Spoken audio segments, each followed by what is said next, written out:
بسم اللہ الرحمن الرحیم۔ السلام علیکم۔ 6 جولائی 2020 کے لحاظ سے سعودی عرب میں پچھلے 24 گھنٹے میں 52 افراد وبائی مرض کرونا کی وجہ سے جاں بحق ہو چکے ہیں۔ انا للہ و انا الیہ راجعون۔ جبکہ 4207 افراد پچھلے 24 گھنٹے میں متاثر ہوئے ہیں۔ 4398 افراد صحت یاب بھی ہوئے ہیں۔ مزید تفصیلات کے مطابق قطیف میں سب سے زیادہ کیسز سامنے آئے ہیں، 437۔ یاد رکھیے گا قطیف سے ہی اس وبائی مرض کی شروعات ہوئی تھی سعودی عرب میں، یہیں پر سب سے پہلے مریض دیکھے گئے تھے۔ اس کے بعد خمیس مشیط ہے 354، 64 اور ریاض میں 330 ہیں۔ دمام 293۔ دمام کے رہنے والے احتیاط کریں، یہاں وبائی مرض کافی پھیل رہا ہے۔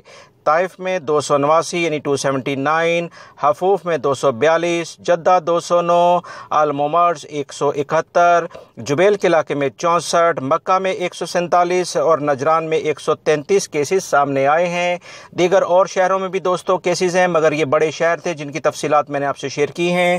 ویڈیو کو لائک کر کے شیئر آگے لازمی کر دی گا۔ 52 افراد پچھلے 24 گھنٹے میں انتقال کر گئے ہیں، جبکہ 4207 افراد پچھلے 24 گھنٹے میں وبائی مرض سے متاثر ہوئے ہیں۔ 4398 افراد صحت یاب بھی ہوئے ہیں۔ السلام علیکم۔